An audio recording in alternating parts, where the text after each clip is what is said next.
Hello, Good morning. Welcome back. back on the mics. I think what was it, 2 weeks? Yeah, a couple weeks, a little holiday reprieve. Yeah. Yeah. Reprieve, maybe. That's the word you were looking for. Yeah, I don't know about that, but sure. How was the old holiday up there? It was fine. A lot of crazy stuff going on. Had a lot of weird health stuff. I don't know how. Hopefully your health stuff was all right, but my health stuff was weird. So yeah, Are I'm you giving it. okay? I'm okay. Ongoing gallbladder issues. How's Even that though I don't have. possible? You don't have one. I know, it's crazy. It's phantom gallbladder syndrome. Once you don't have a gallbladder, here we're going to start by grossing out the listeners because I Oh, you're gonna know they gross love me this. out. When you don't have a gallbladder, right? What happens is your liver is making bile, right? And Mm-mm. normally the gallbladder would hold the bile and No. then release it when you eat, right? Basically, that's roughly how it works. So when you don't have a gallbladder, the bile is just flowing No. into your intestines, right? Okay. Which is fine, and it does bile-y stuff that it has to do. But if it goes through your small intestines, which normally reabsorbs it all, but now it's constantly having to deal with it. Some can get into your colon. Colon doesn't like bile, Mm-mm. anti-bile, and Same. that gives you intestinal issues. And so I had to figure that out. They have this medicine, which I have to say the medicine like instantly cures it. Eventually, your body will get used to this state, and then you shouldn't need this medicine anymore. Got some medicine for that. I had Okay. another freaky thing. My other weird thing is I had a cyst on my wrist. Oh, it's a fun little Dr. Seuss kind of thing. Yes. My wrist, right here on my wrist, puffed up Mm-hmm. like a big. I just looked down one day and there is like a tumor looking thing on my wrist. I'm like, what the hell is that? I bet with a cyst on your wrist, it's hard to make a fist, huh? Because of the pain. Yeah. So I go to the orthopedic associates and they put a needle in there and they suck out No. all the cyst juice. What is wrong with you, And Ian? I know, falling apart. And now I have to say, it wasn't totally instantly better. It was still kind of puppy, but now it's a few days later. It's like, well, maybe it's like almost a week later. And that's almost better. So I'm just trying to hang on here, man. It's rough. It's rough in the streets over here in New York. Okay, I get the gist. I get the gist. You had a cyst on your wrist. I must Cyst on my insist that you wrist. I couldn't resist. make Yeah. a fist. Yeah. Yeah. That's enough. I think that's enough body talk. Ugh. There we go. Body talk's over. Bile and cysts. Sounds fun. We had our first stitches event. Oh, right. Our youngest daughter bonked her head. We have like for the stairs, we have the little gates that go across. So we're like, we're safe. But the stair has like a post at the bottom, and the post is a square at the very bottom, and she fell and bonked her head on the square end of the post. Yeah. Yes. Mm-hmm. And so she had to get 6 stitches. Wow. And it was right on her forehead or something, right? It was right on her forehead. Yeah. Yikes. She got a little scar there probably, huh? Yeah, hopefully not. But yes, possibly. Yeah, character. Not great. Another parenting win. And then also over the holidays, my parents got COVID, and so we didn't get to see them at all for Christmas. Oh, jeez. And Jasmine was out of town. She went back to Germany to like get her visa renewed or something. It's like, God, killing me, man, killing me. But we made it. We're out the other side. See, you had some health stuff too. The health stuff. I don't like this theme. I don't either. It's no good. So she's doing all right though? Yeah, she's doing fine. Yeah. She handled it like a champ. She just was kind of surprised, and I came downstairs from putting the big kids to sleep, and Jennifer was freaking out, and there was like a big old gash on her forehead, but she was just kind of like looking around, and it's like, what is going on here? So yeah, she's all right though. Oh my gosh. I know. Wow. Yeah, I don't think we've had many stitches. Maybe once. Nothing too major on the stitches front, but yeah, no fun. When the heavy bleeding of the child's head's not. That's not ideal. No, man. All right. Well, you survived. Sounds like you made it through. Now you're ready for 2025? I am. I am very ready. Did a big, year in review post. Got it all out there. And ready to start 2025. It's going to be good. It's going to be different. Ooh. It's going to be You got different. some changes already to the plan, or? Oh, just planning on not getting laid off, I guess, is the big one. Just, going to be a better year than last year. You'd be laying yourself off at that point. Unless Steve lays me off somehow. I'll be honest, I don't really understand corporate controls or anything, but if I get fired, that's bad. That's bad news. I mean, it's not the worst news technically. I mean, you still own half, so like you could not work there and still get half is the kind of thing. Yeah, I think if Steve fires me, it maybe is the worst news. That's just not great. Something's gone horribly wrong if that happens. Yeah. So I think we're okay there. But yeah, starting off strong. Got Laracon EU in just a couple of weeks. Unfortunately. You gotta stop on these other side projects to build the side project that you're supposed to present at Laracon EU. Yeah. I'm so bummed I can't go to that. I've been trying to finagle, but I know it's impossible. You're supposed to be like the international man of business, and yet you're just stuck up there in New York.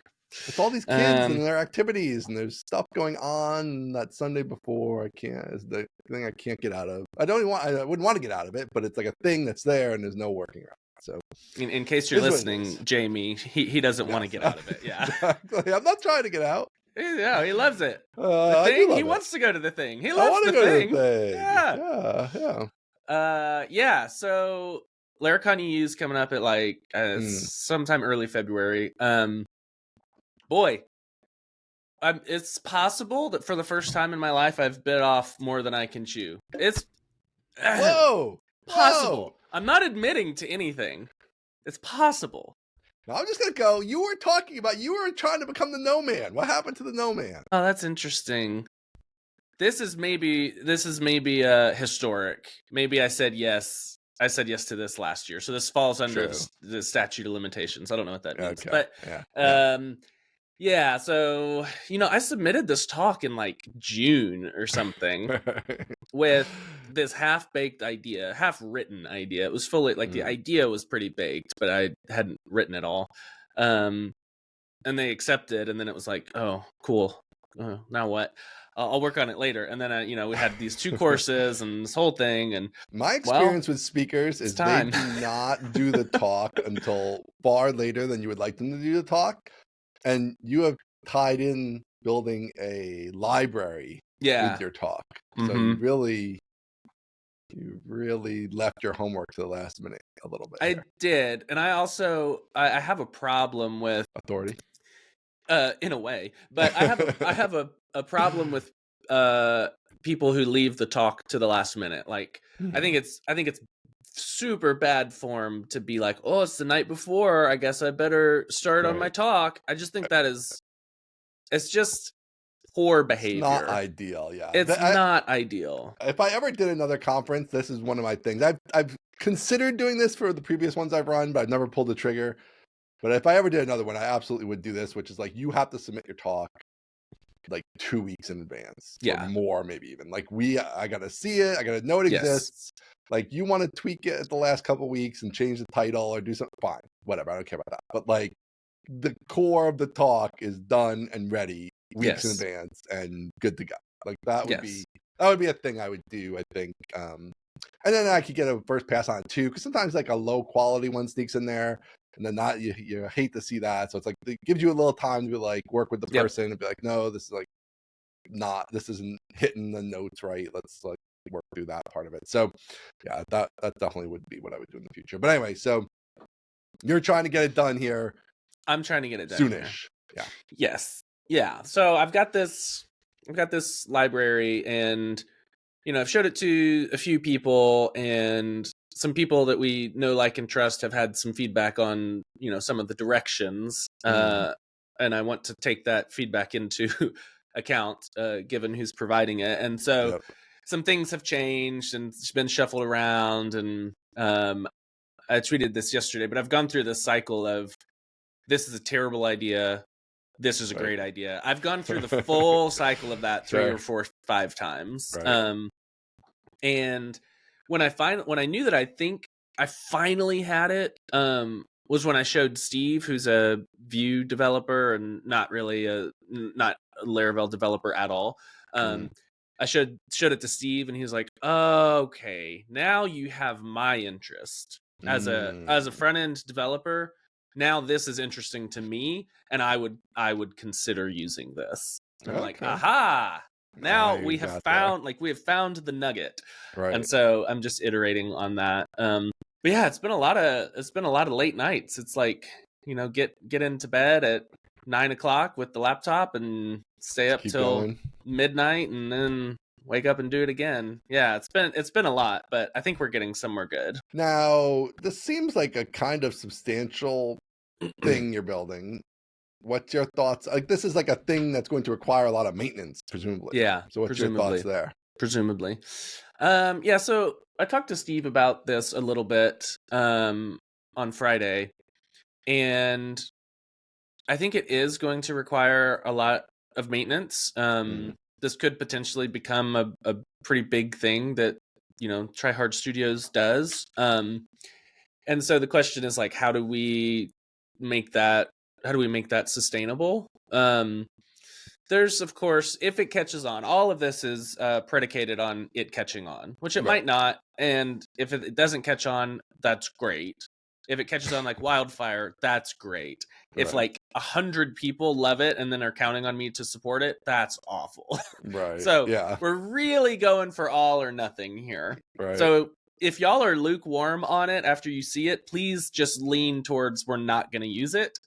And that way we're not stuck in this, this soft middle spot. But do you think that there's a little chicken and the egg there? Right? Like, it's like, it's like the first iteration is what it is, but it's like kind of the like ongoing marketing and development of it that sort of often leads to the successful outcome. So it might not be so clear, I guess, is my thinking that. Yes. I mean, obviously it might be clear people are like, this is stupid, right? Like, no, everybody's like, this is stupid. Right. Great. That's like a clear, you could just stop working on it. But yeah, if it's like that, if like some people think it's cool and it's a little more of a middle ground of like, well, does that mean we should keep going or not keep going? Is it enough? I guess it's going to be fuzzy. My hope is that it's abundantly clear one way or another. Yeah. And if a few people love it and are just like actively contributing and talking about it, then that's a good sign, because I agree it's going to take time for people to adopt it. But so I talked to Steve about this, and I historically have never had any sort of like GitHub sponsors thing, and that's something that we're considering now, and trying to do a little bit different take on it, and have some more like business friendly options to like sponsor some of this development. Because between this and Sidecar and Solo, I have actual libraries that people use in their business. And so I think it would be nice to be able to justify putting some more maintenance into those things and more development. Like, this is going to take not only maintenance, but this is going to take active new development. So we're talking about that and how to make that like feasible and sustainable. And I think we have a few good ideas. But yeah, that's definitely on my mind. Yeah, I know in the past you talked about having maybe at some point also having just an in-house developer that works on some open source things or whatnot. So that could be an element there too, I suppose. Yeah, and depending on how the money shakes out, that is still very much on the table to have somebody help maintain it. Now, would you want to give us some of the juice on this GitHub sponsorship angle? Because I've only ever really seen that work really literally only for Caleb, I think. Like, I don't know if I've ever really seen it work for anybody else. And he did smart stuff with it by tying it into like basically that it was sort of GitHub sponsorship in sheep's clothing, I would call it, right? Because it was like, provider. It was like, if you want to buy this product of these screencasts, you have to, be a subscriber. Right. And so that was kind of how he sort of got people looped in there. Yes, I will say, I'm not ready to say everything because I haven't figured it all out yet. But I will say it is more than just goodness of your heart sponsor. Like there's an exchange of value that will be happening, and the value is not just like you get more open source work from me. Like, no, Yeah. that's not it. There will be some things that's like the people get back, and then more importantly, there will be some things that the businesses get back should they decide to, sponsor, in quotes, which really means they're going to be buying something. Yeah. So yeah, that's the idea. I think pure sponsorship out of like, oh, the goodness of my heart, I'm going to give this person $5 every month, is incredibly kind, but I don't want to rely on that. And I feel like that just runs out so quickly. People are like, wait, what am I doing? This guy's doing some kind of open source and I'm paying him $5 a month for some reason. It's like, I don't understand that fully. And so I don't want to rely on that for our business, Yeah. Yeah, and for businesses, you kind of have to deliver something because it's not really easy for them to justify, like, we're just paying this open source guy. Do you own the code? For something that we already got, you're telling me to pay for it? Yeah, and even just like mechanically, like it's very difficult to like account for it. Even it's like, what is this? What did we get for this? And the answer is literally nothing. Like we got nothing for this. There is nothing in return. So you kind of have to create something that comes in return, even if it's you just need something that's returned. So we bought that, we're paying this every month, and we are buying X that we get for it. Just when you have to justify it and account for it and all that stuff. So otherwise, it's like a weirdo donation thing, which is something like businesses aren't really too keen on usually. Okay, all right. So stuff's happening. So that's going to be a lot of stuff is happening. So too much more than you could chew. So what else you got? So you got that. You got Solo. Oh, the library is the thing I'm talking about. Okay. For sure. For sure. There have been so many. I was reflecting on this as I'm wont to do. There have been so many things I've done in the past maybe month or two from like a development programming side that I'm just fully not qualified to do, and I have never done before. I mean, all of the solo stuff, not qualified to do any of that. And then with this project, I'm like, I had to figure out how to manually invalidate a single file in the op cache, and I was like, why am I doing this? This is not something I should have to do. And it took me the amount of time that it took me to figure out that it was the op cache holding on to the file that was causing the problem, because this library has interactions between the front end, the Vite server, PHP, Laravel, like all across the stack. Got its tentacles in there. To figure out who's holding on to what for too long, and then finally realize it's op cache, like that was a huge surprise to me, and I went down so many rabbit holes. And so just the amount of stuff I've had to like learn and do for the first time in the past 2 months has been incredible, but also so fun. Like I'm having more fun doing programming these days than I have in a while, because I haven't done this level in a long time. Yeah, you're deep in there now. I'm super deep in there, and it's so fun. So what do you even think about, like, I feel like with this library, it feels like unfortunate in that, like, I feel like for you and your business, like the bang for the buck of this is the content, and there is no content right now. Now maybe afterwards there will be content. But if it turns out not to be a thing, then there was no content at all, basically. Correct. It's kind of like a couple months down the drain kind of thing. So I mean, I'm sure there'll be stuff you could spin out of it and stuff you've learned and whatever. There'll be still some pieces you can pull out, but there's not the fun, like, as I go along, like with Solo, it's like, as I go along, here's what I'm learning, here's what I'm doing, let's jump on a video, like all that kind of stuff. I know. But I guess that's kind of like the sacrifice for the surprise. Yeah, it's sort of an open question as to whether or not that was a good idea. I think the big reveal is going to be a lot splashier, and could have a greater effect because nobody knows what's going on here. Right. I think that could work. But yeah, in terms of like capitalizing the most for the business, I think it continues to be true that the absolute best way to make money for us is to just produce as many courses as possible. That just seems to be true. Mm-hmm. But we don't always do the thing that would make the most money right now. I think there's some, and this is where it gets murky and is hard, like kind of hard for me to, I don't know, it can become discouraging is, okay, but what about long term, right? So if we're trying to build something that's going to last for 5 or 10 years or like make us rich in 5 years and then we can retire, how do we make sure that we're investing in long-term assets or like long plays, you know? Even yesterday, somebody that on Twitter that I have grown to like, and we're friends on Twitter, said something about AI and how it may actually replace me. And I didn't fully know what it meant, but I got the vibe that he was talking about like educational material could be on its way out.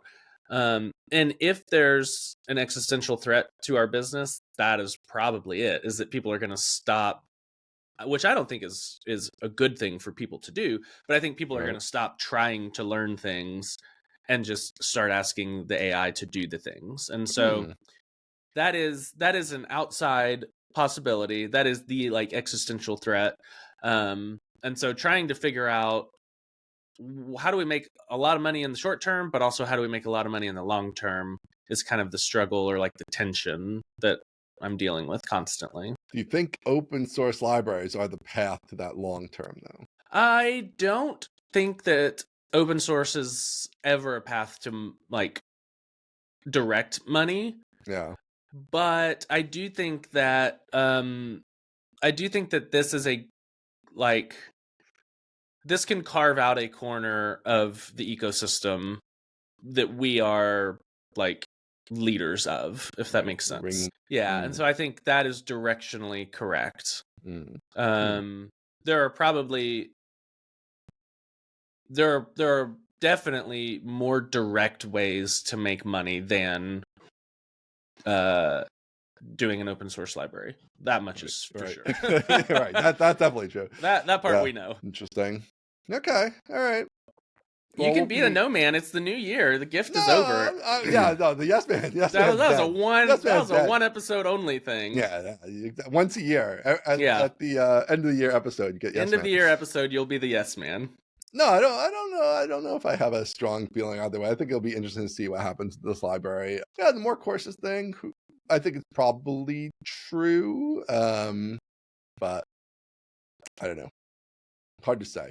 I mean, obviously, you guys just going off and building some SaaS or something like that, I think is fairly risky. The idea of you replacing yourself is sort of intriguing to me. Like, I kind of took that person's AI quib more along the lines of like AI video and dynamic course generation or something along those lines, or like ChatGPT, right? Like, but building full courses, not just giving you the answers, but like, could you use it to, structure a full course, but that was tailored to whatever, a company's code base or some other element, or just the person and what they're looking for out of it or whatever. And it's entirely possible I read my own fears into their comment, and that's not what they meant at all. So you might be right. I don't know, but either way, I mean, that's sort of an interesting world, right? It's like, well, what are courses in the future? And that would be something you'd be more in line with, right? Is like, well, if the future is going to be less of like, and you've even had these issues, like, how do you have more Aaron Francis airtime, right? It's like hard. It is hard. Maybe we need AI Aaron Francis. Boy, but that just like goes against the whole brand, doesn't it? I have like an emotional unease about doing that. Just feels so icky. You're trying super hard when there's thousands of clones of you, and you're all trying really hard. Think about all that leverage. I think if there's anything that we want to use AI for more, it is everything except the on-camera work. Right. All of the awful process leading up to that. I mean, yeah, it's read everything that you go off and read. Right. Yeah, it's interesting. I don't know. There's something there, though. Something there. Something where? What are you thinking?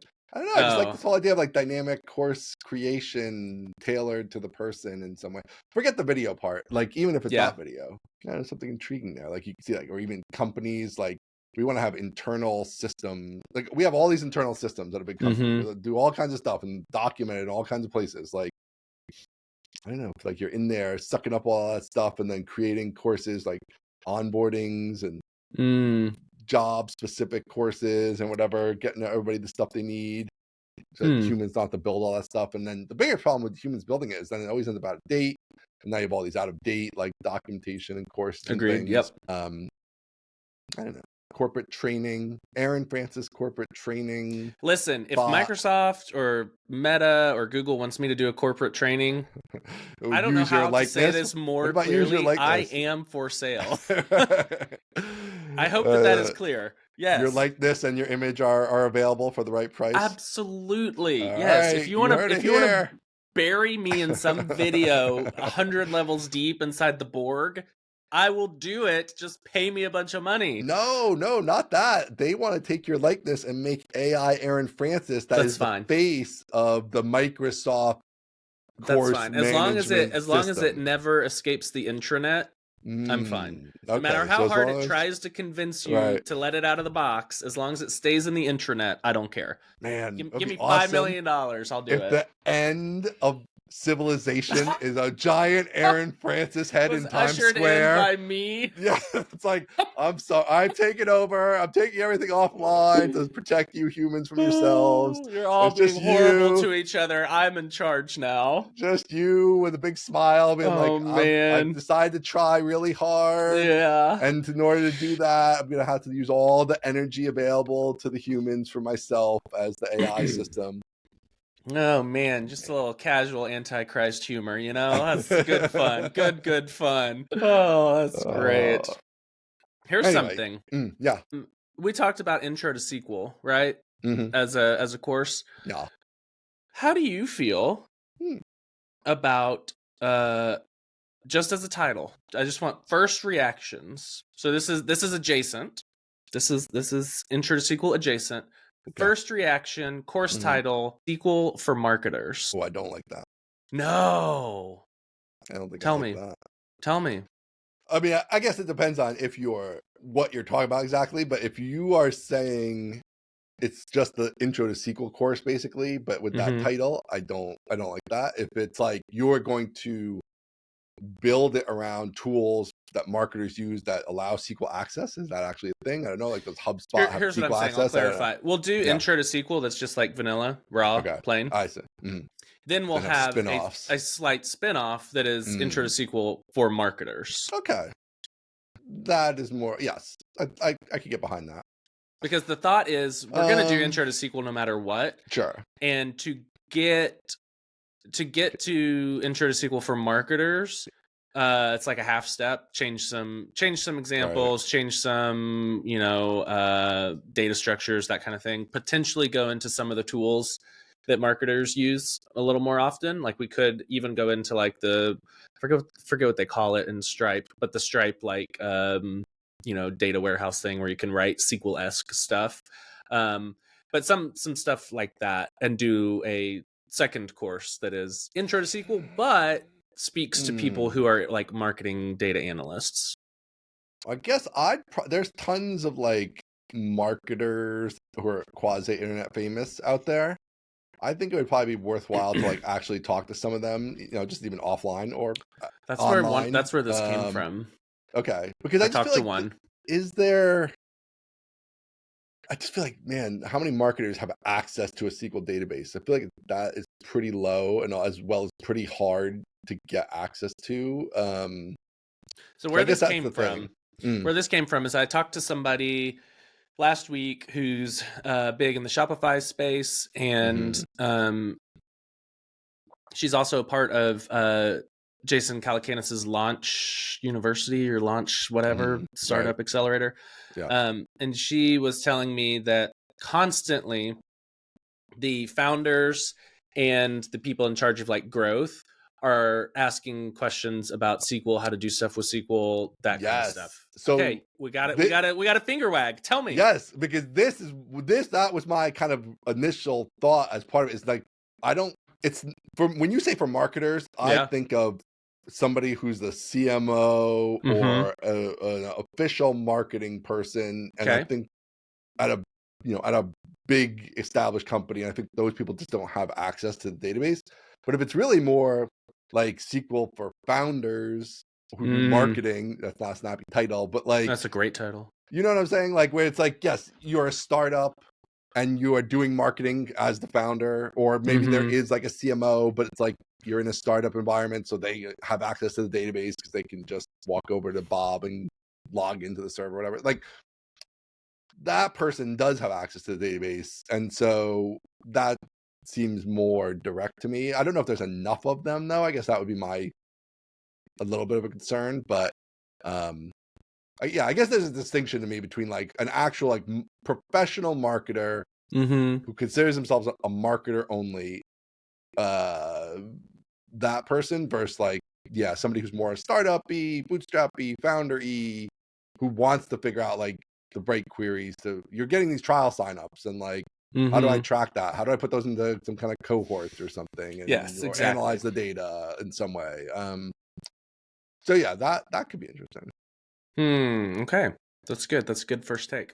Yeah. So when this person was telling me about it, I was thinking, boy, this is exactly Intro to SQL, but with different branding and different examples. Right. And so and that's an interesting experiment. Great. Yeah. Like, yeah. I mean, even just as an experiment, right? Like who cares? Like it's not like going to be a ton of work to do it. So even if you did it and it's like you spend a week or two, filling in the gaps with some marketing specific videos and, rejiggling things a bit. I think that's definitely just a cool experiment, given the sort of time trade-off involved is going to be pretty minimal.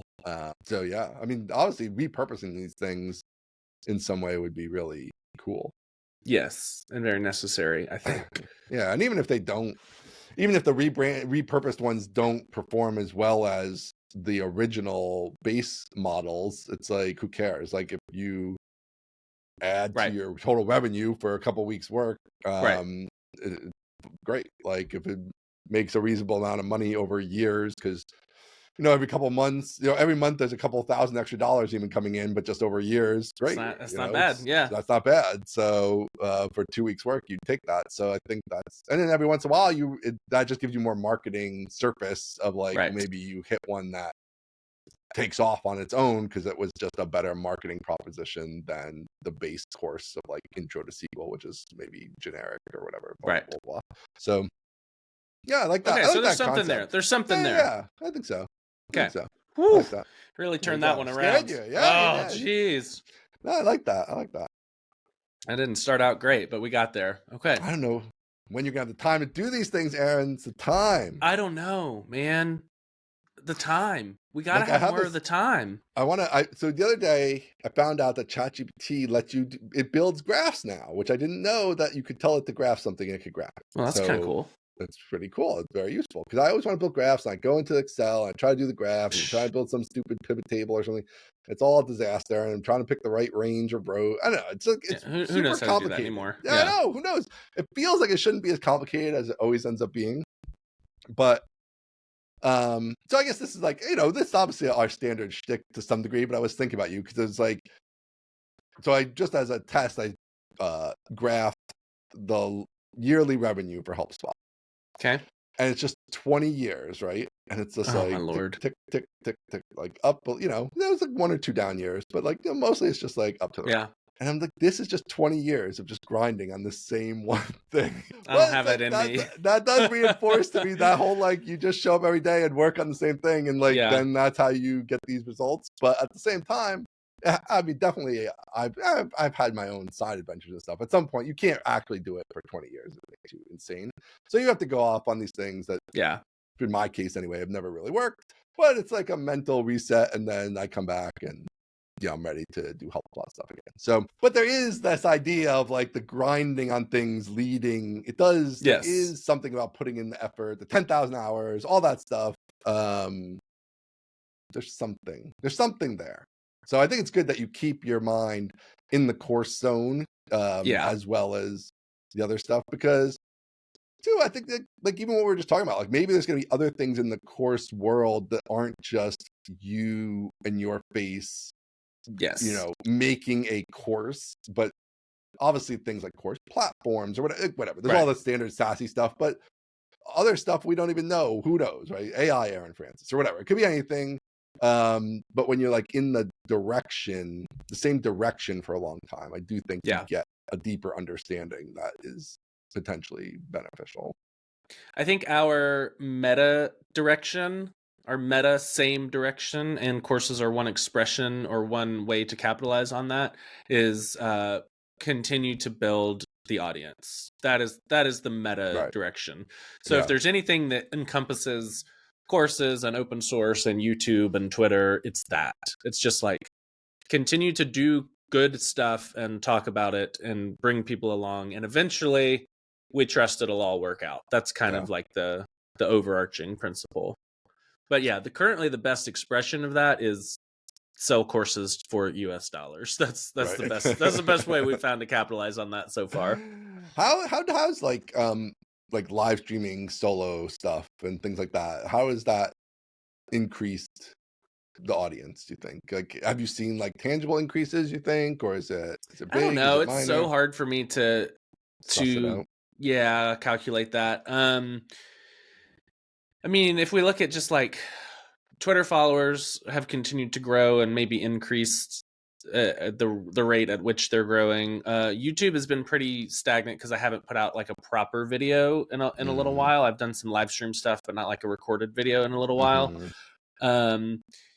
I think for solo specifically, I think it's really found a foothold. And so continuing to push on that, I think, is going to be a good use of time. With hopes that it starts to become people's de facto way of, running Laravel locally. That would be the goal. And if that happens, well, I'm in a pretty good spot to capitalize on that in one way or another. So yeah, it's hard for me to quantify. And maybe it's not hard. I just don't do it in terms of like, I don't want to become super metrics driven. I just want to like be headed the right direction. And I can make tweaks along the way. Like sometimes I'll stream for a while and be like, that was a huge waste of my time. And so I've got to figure out how to make every discrete action more valuable. But in terms of like how many followers do I get per stream, I have no clue. Yeah, not necessarily per stream, but the idea of like, if the audience is the primary currency we're measuring, then that one should keep track of that. Could be something to keep track of. You make an interesting point. Yeah. So I have something along those lines I want to talk about. I don't know if you heard Caleb's podcast from yesterday, I think. So it's like, oh yeah, all of them. Okay, you're up to date from yesterday. I'm up to date. A lot of driving, But I had this whole interesting thought, because it's like, so Caleb Porzio is doing Flux, obviously, and so he's building this date picker.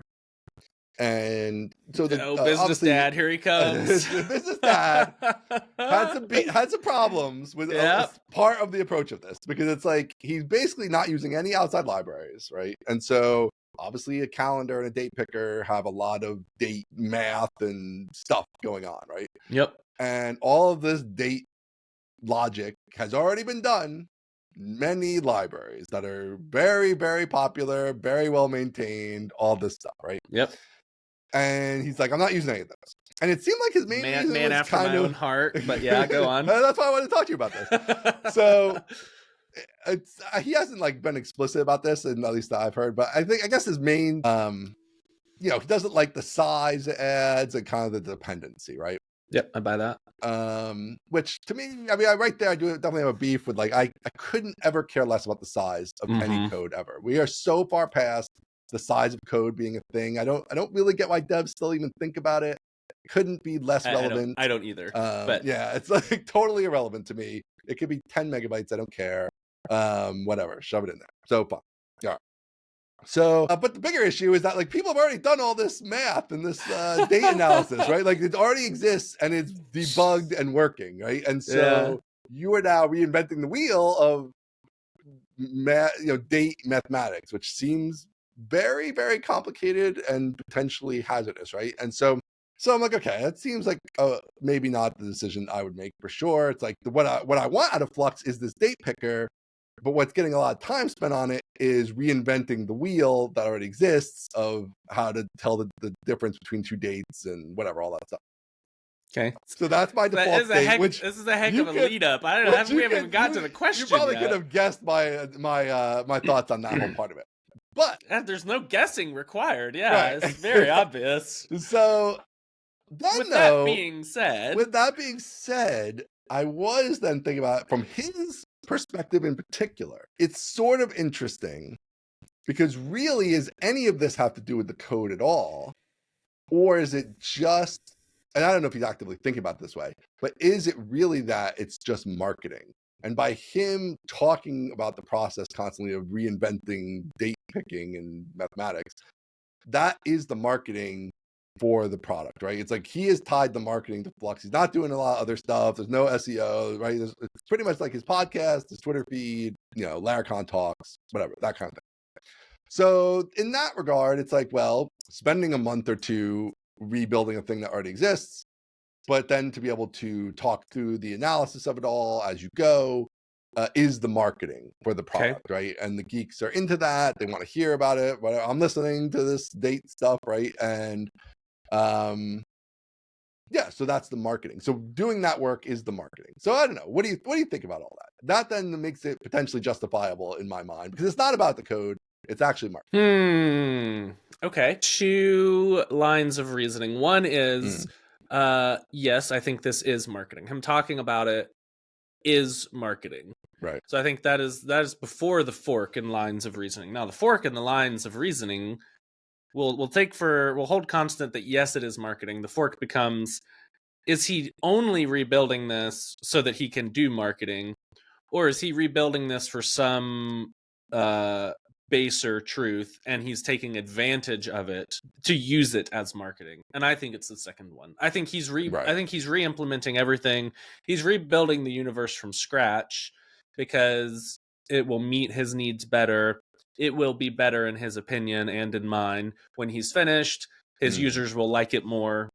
And because that is true, he happens to get 2 months worth of podcasts about it, about how date picking is hard. I think the thing that is not true is that he was like, oh man, I gotta do some marketing.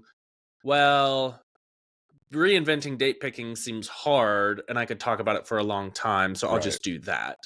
I agree. So now the question is the juice worth the squeeze? Right. I don't know. I really don't. I think he knows what he's working towards. And I don't really. Like, I don't have a good grasp of like the date picker ecosystem. I don't really even have a good grasp of like how Flux is bundled and why people may or may not care about bundle sizes and what people need out of a date picker.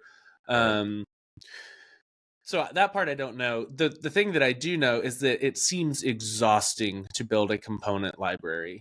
I see these popping up everywhere. Friend of the show, Brian Castle from whatever RIP their podcast was called. Such a shame. We hate to hear that. I guess 15 years is enough, but we do hate to hear 10 that. 10 years, whatever it was, he's building one for Rails. It's just like everybody's building a component library, and that part seems like, boy, we've got a lot of these now. And it sure seems like a heck of a lot of work. Right. Because I think most people, and I think Caleb is finishing out the part that most people never get to. I think most people do like the first 8 components and they're like, a component Inputs library. And then people are like, hey, how do I do this? Like, brother, that's a good question. Right. And so I think Caleb is like going the whole way, surprising no one. But boy, component libraries sounds awful.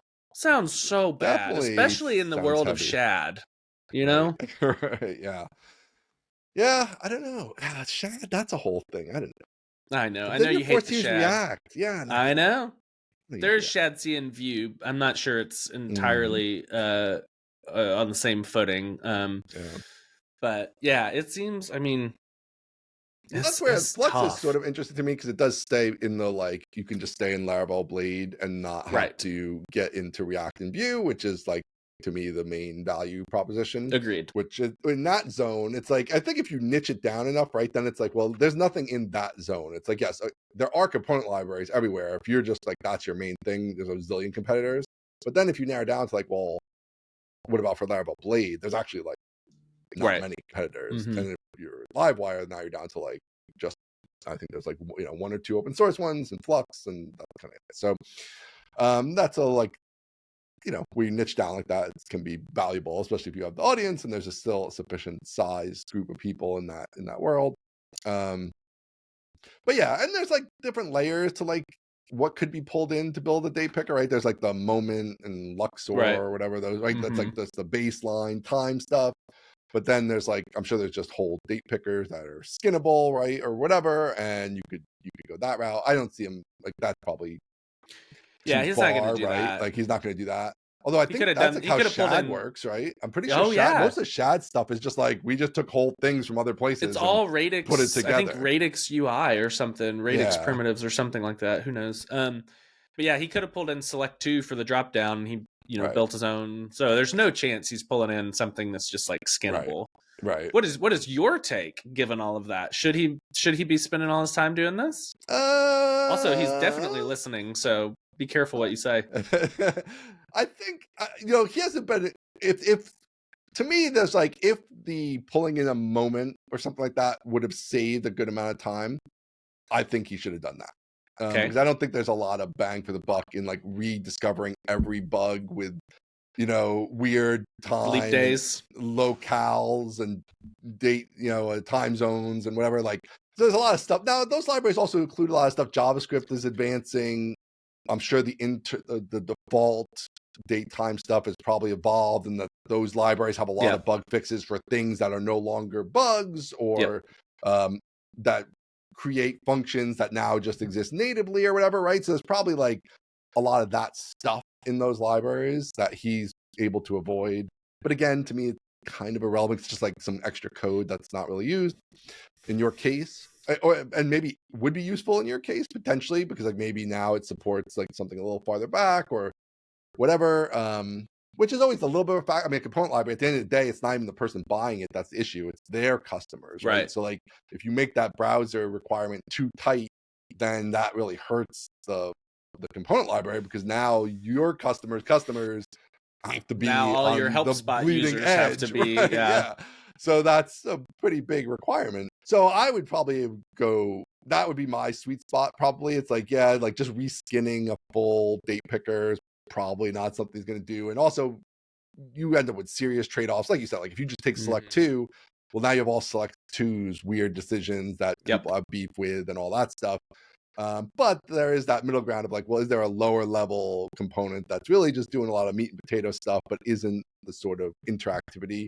The constant trade-off, right, is like, by spending 2 or 3 months on this, you are not building whatever all the other things that could be built to make a full component library. That and all is that the stuff. truth. Feel that in my bones every single day. And every day potential customers are coming to the site, right, and being like, oh, there's no data table. I really want a data table. Yeah. And I'm gonna have to pull in this other data table, which looks nothing like the rest of Flux. So once I do that, why am I bothering? Maybe I should go just use some other thing or use React or whatever, because this is not complete yet. So it's like, that's the rub, right? It's like every day you're losing customers because you don't have the fully fleshed product. And so that trade off. So I feel like this is very in line with what we were talking about earlier, which is short term, long term. I feel like short term, the answer is pull something in, skin it, get it out the door.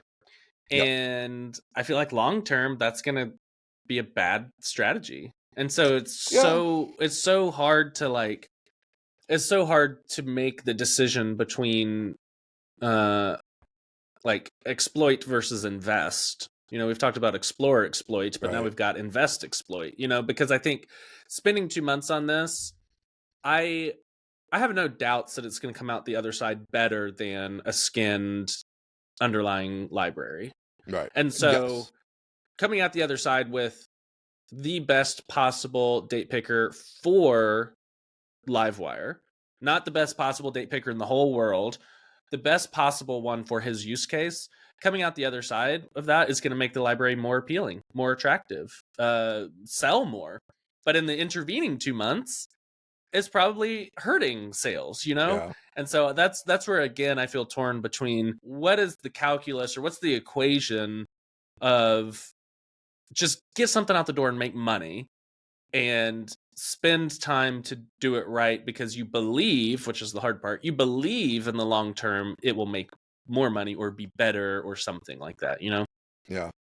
I mean, it cuts both ways a little bit though, right? Because it's like so there's that, like, we got to get new features out the door, especially early on, where like it's a really big factor a lot of times because you're not even to like baseline sort of expectations necessarily. And then, but is it better longer term? I don't know. Like, yes and no. It's hard to say. It depends. It depends a lot, which I don't know the answer to this in this particular case, but it depends a lot to me on like what is the maintenance overhead of every permutation of weird date time stuff, right? Like maybe the baseline JavaScript stuff now is actually pretty good.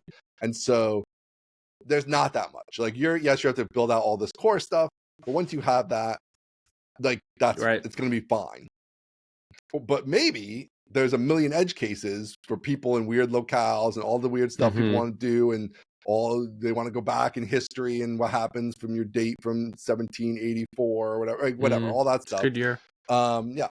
So then are you spending now years in bug fix land with your own proprietary date time thing? This and is you're what we one call person being hoisted by your own petard. Right, exactly. That's what we call that. Any chance I get to say that. You're yeah, I love that saying. You know, you're a bootstrapper. You're not gonna probably have a team of 5 or 10 devs on this anytime soon. So yeah, so I guess that's the trade-off, is like sometimes the long term you don't get that bang necessarily either. And that's why it's a risk. Yeah. And hopefully, so I think you would only ever take on a risk if you think that the outcome is going to be a lot bigger, right? Otherwise, you're just going to do the safe thing. Something, T-bills and stock portfolio, whatever. Something. True. I think that's true of certain people. I think some people that's not true for, right? Like they're just going to do the thing they want to do, regardless of if it's the best decision. So if we're going by a pure economic, reasonable person standard, you would only take on a risk if you think the outcome is higher. Otherwise, you would go for the risk-free rate and you'd get your money back, right? Yeah. So I think I feel very similar to how we're making up that Caleb is feeling. That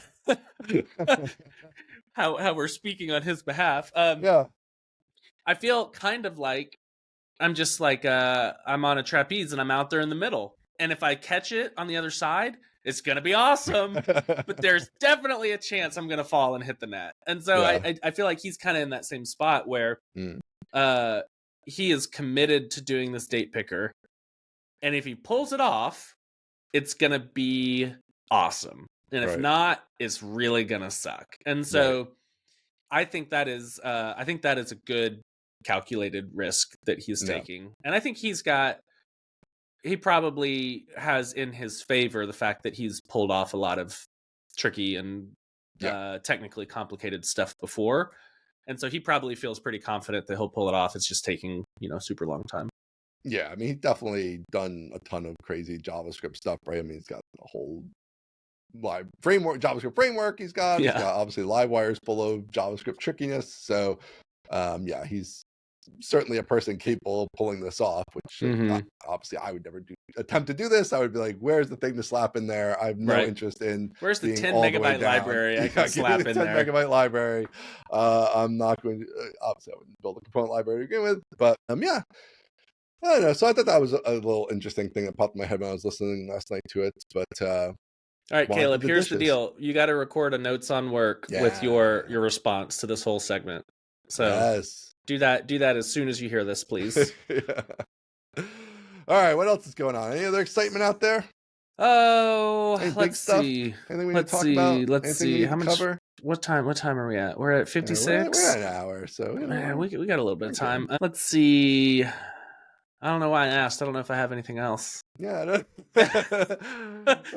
think I really have anything else. I don't know. It's like I feel like I've been out of the mind. It's like the holidays and kind of all this. Yeah, just been. Yeah.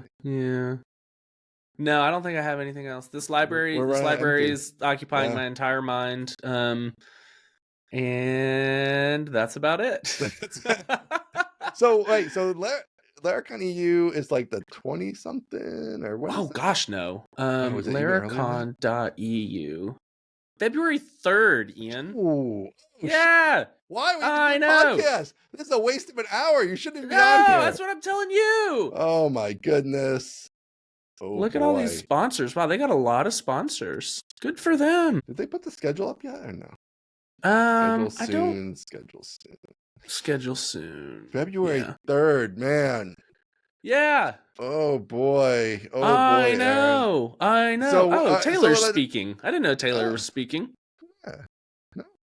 It's like his show now. He's got to speak. So how close to done are you? Give us a percentage so that next week we can see where you're at. We can follow up. I've been saying on record for a long time that I'm, 60% done. Okay. I think now having worked on it for a while, I'm probably now about 30% done. Okay. So it's not how progress percentages are supposed to work, Aaron. I don't know. You need to go back to college. The road expands before me. Again. Yeah. You're going the wrong direction on the completion percentage chart. I know. So yeah, I would say I'm trying to it's still an open question as to what I'm building towards. Am I building towards an initial release or am I building towards a stage ready demo? And those are hugely different things. Already. Okay, so a stage ready demo. Yeah, I think so. I think that's where. All right, that's helpful. I think you should just go with that. I don't even think you should pretend to be trying to release this thing. Okay, because that's good. You're not going to be able to release it in the way you want to release it with only a couple weeks to go. So I think you should just have the stage ready demo, get the concept out there. People will get the buzz, love it, sizzle. Right? If you get crickets, that would be interesting to know before you bring it all the way to like super polished. Yeah, I don't think you want to try to make it releasable. Okay, well that just changed my percentage a lot then. Okay. In that case, I'm probably 35, 40. Having spent so much time on it now, I'm probably 50% done. In that case. 50%. Yeah. Well, we've only regressed 10 points, so that's not bad. Yeah, so it is there's enough functionality that I have recorded some screen demos and sent them to people. Okay. So like there's enough there that you can get the gist and it's interesting. Okay. So yeah, I think there are just a few more like fundamental building blocks that need to be put in place, and then we can start working on polish and tweak and like the actual presentation part of it.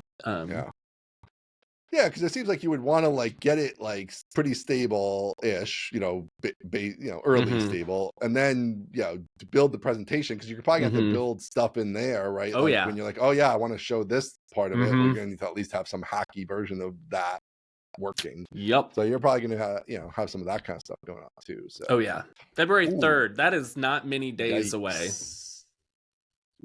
You're not going to be the guy who's ready to turn in his talk 2 weeks before. No, definitely not. But I'm also always the guy that is very prepared on stage. You are prepared, yeah. You're never shown up there unprepared. No, I would never phone it in. So that much is. You know if your first day or second day? I don't know. I don't know anything. I know nothing about this conference. You're just showing up. I'm just showing up. Are you staying there? Are you in and out? Are you hanging out? What's your travel plan? I think I arrived like a day or two early in time for like the speaker's dinner. And then I think I leave the day after the conference. Okay. So pretty tight. You're not like making a mini vacation or anything. No, unfortunately not.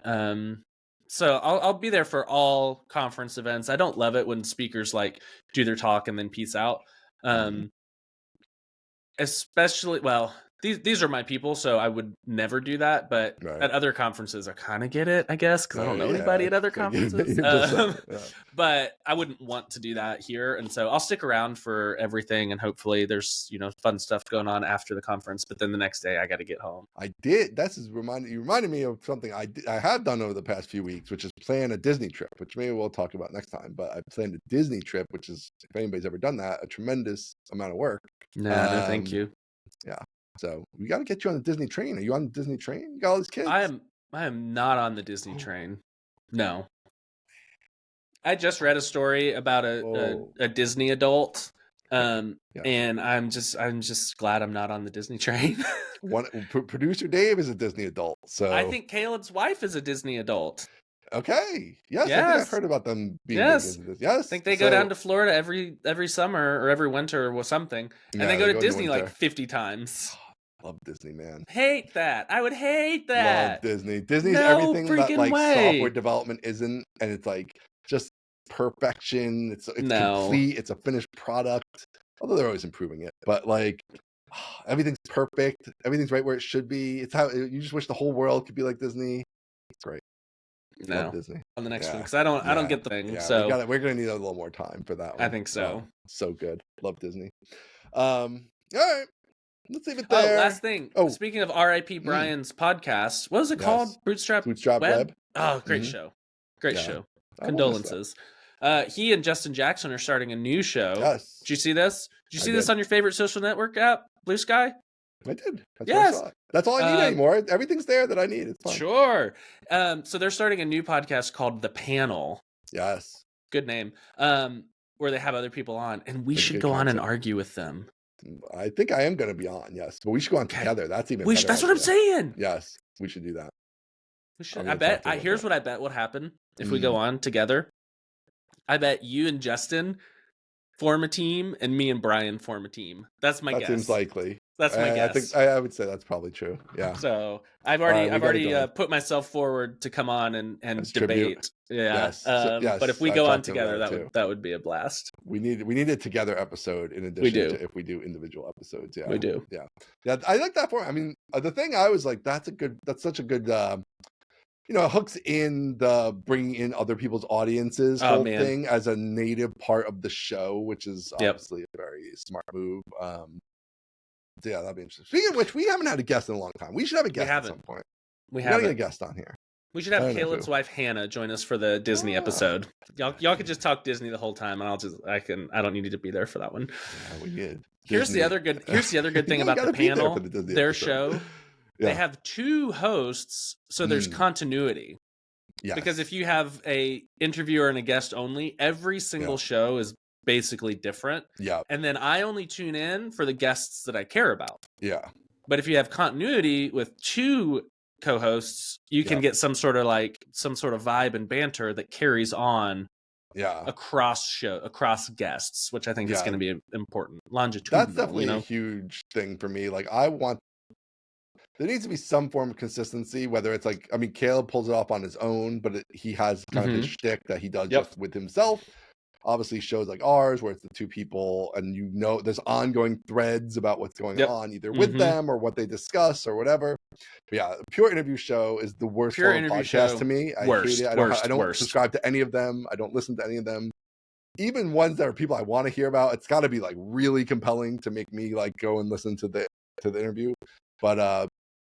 But yeah, I think that is interesting. Especially, I hope they give that like a little space to breathe. Like maybe they need maybe there's 10 minutes at the beginning or the end. Gotta have segments, without man. The panel. Yeah, there's like some segments where it's just them, and they can kind of cover stuff or whatever. I think that would be a cool way to orchestrate. And here's my open request to all podcasts: when you have a guest come on, please don't ask a question like, "So how did you get into computers?" I don't care. Stop. Get to the good stuff. I don't want to hear how you got into computers. It's so bad. They're all the same. They're all the same. The same. If you listen to like, I don't know, I just feel like, I mean, I've heard a lot of interviews with like Taylor, for example, right? Yeah. And like it's all the same. All the same. It's literally always 40. Well, no, it's probably like 80% of the interviews are literally identical. And then there's like, a few bits and pieces that are different in some way. And it's like, That's why I've always wanted to do an interview podcast. It's like nothing like that. It's like heavy research, figure out the cool shit the person's doing now, and like let's talk about that, and let's just jump right. Who cares how you got started with computers? Who cares? Oh, there's a huge thing. Let's just use that. Continue that example. Laravel. Everybody knows about Laravel who would ever listen to the Taylor Otwell interview, right? Like they don't need the history of Laravel. 8,000 places to get the history of Laravel. Yes. You don't need the history of Laravel another time.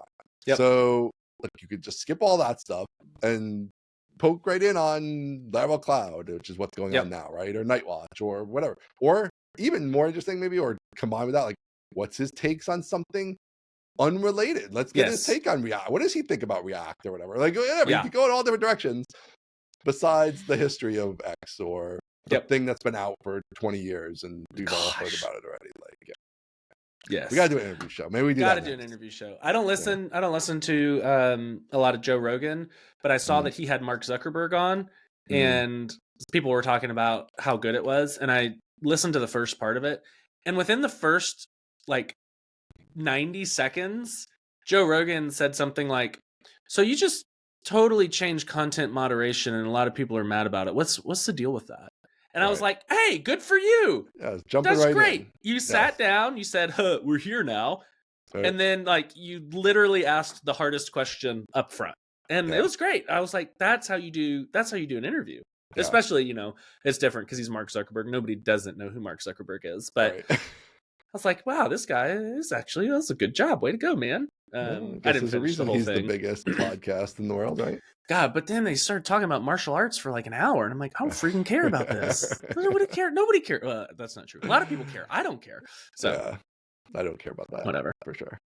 But all right, well there you go. There's our hot take. There you go. Yeah. Thanks everybody for tuning in. We're back. We got stuff to talk about. Probably we're gonna have a Disney episode coming up. That's gonna be awesome. Aaron's gonna love that. No. Tune in next week. Find us mostlytechnical.com, at mostlytechpod on Twitter, mostlytechnical.com on Blue Sky, mostlytechnicalpodcast@gmail.com. I think I'm gonna stop this outro. Right? People know where to get this. Nobody cares. In the show notes. Nobody cares. I think just as long as it's on mostlytechnical.com, they can find it. If they want to find it, they'll find it. We just set them there from now on. Yes, I agree. Nobody cares. Thing. It's all linked from there. It's all linked from there. We got the internet and a website. That's all you need. And also, literally 0 people are like, "Oh, maybe I should go visit them on Twitter and follow their Twitter account." After hearing Ian say that, nobody cares. Nobody freaking cares. All right, mostlytechnical.com. We'll see you next week. That's professional. He's a professional. It's a professional outro. Oh man, sir. All right. See you guys later. See ya.